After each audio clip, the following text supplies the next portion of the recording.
So then it's congenital talipy equinovarus. As the name depicts, there are four basic pathologies.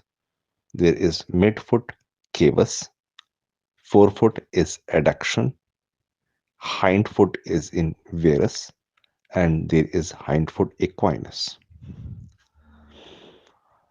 As the name depicts is congenital, it is more common in boys than girls, and the pathology is multifactorial.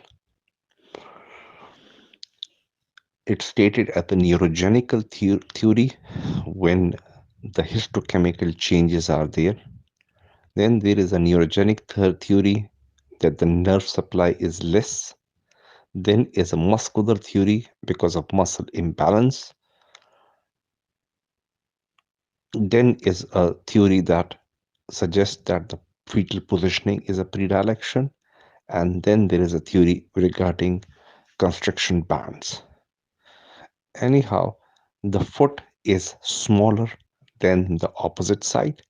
The calf muscles, especially the anterior compartment muscles, are atrophic than the opposite side. The deformity, as I discussed, is midfoot cavus, forefoot adduction, hindfoot varus, and hindfoot equinus. It can be, it should be examined. When I see a child, I will explain the deformity, talk about the posterior heel crease, rigidity of equinus, and emptiness of the heel. I will talk about the medial foot crease, lateral border of the foot, and the talus coverage.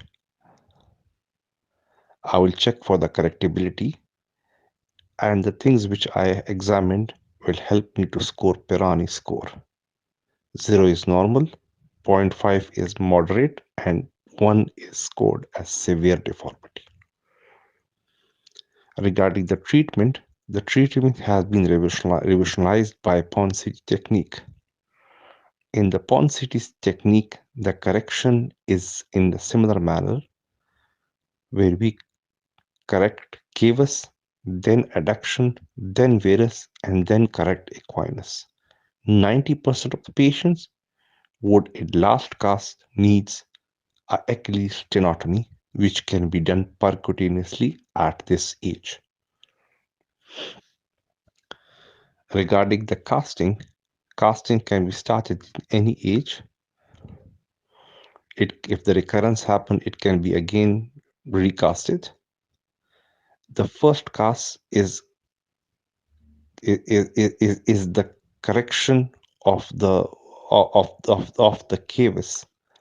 In this, there is a plantar flexion of the first ray, which exaggerates the deformity at the first look. Then gradually there is adduction which is corrected, and then in the second or third cast, the varus is corrected. It has to be remembered that the Ponseti technique uses Taylor head as a fulcrum, and it is depicted as kite error when it is done at the calcaneocubite level. The equinus, as I said, while correcting equinus, 99% of the patients would need an Achilles tendon tenotomy. Then after, I will place the patient in Dennis Brown shoes for 3 months. The position of the foot should be in 75 degree of adduction and 15 degree of external rotation. The normal side should be placed at 45 degree of abduction. I plan to continue with the Dennis Brown shoes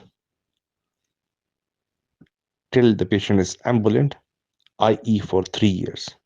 So I'll do a cast, correct the deformity, place the Dennis Brown shoes, and then I will continue with the Dennis Brown shoes till the patient is ambulant. I can understand and have seen the Mitchell shoes, which are only one side, and there is more compliance with the parents, but I prefer to use Dennis Brown shoes. The problems which can happen is a dynamic dynamic virus which is a possibility while patient is ambulating, for which we can do a splat, which is a split tibialis anterior transfer laterally into the lateral cuneiform.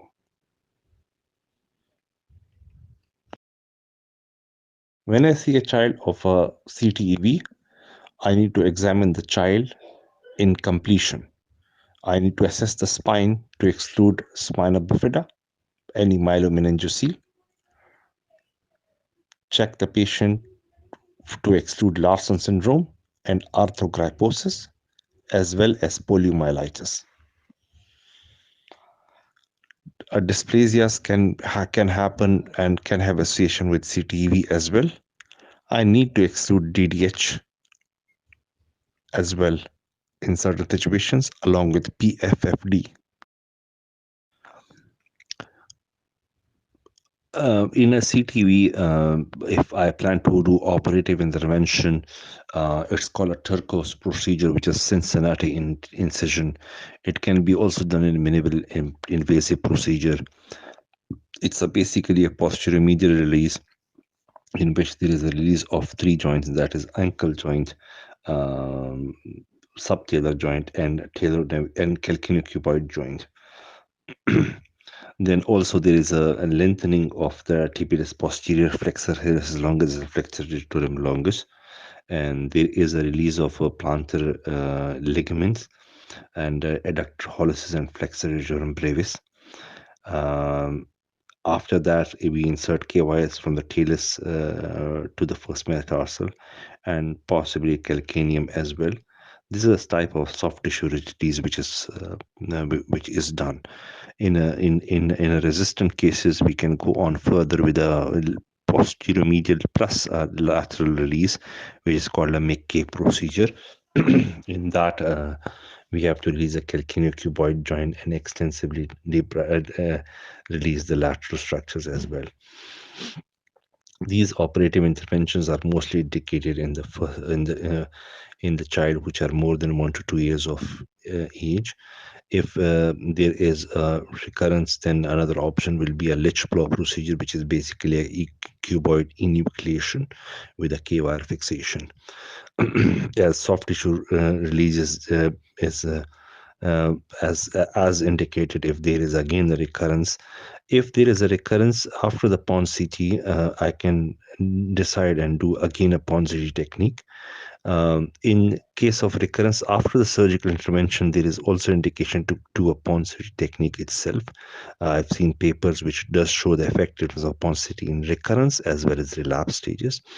Another option would be to do, if in resistant cases, especially the one with syndromic conditions, you can do a talectomy. I know that patients who are older than 10 years, a triple orthosis is indicated in such cases. The problems with any surgery is that if there is overcorrection, there is a pes plenis deformity or the rocker bottom deformity. Complications recurrence is quite common, and one of the reasons is non-compliance. The other complication which can happen is EVN of the talus, relapse or residual cavus deformity, intoing, or pressure damage or sores because of the cast and the treatment. I can understand that compliance is important in the treatment of such deformities.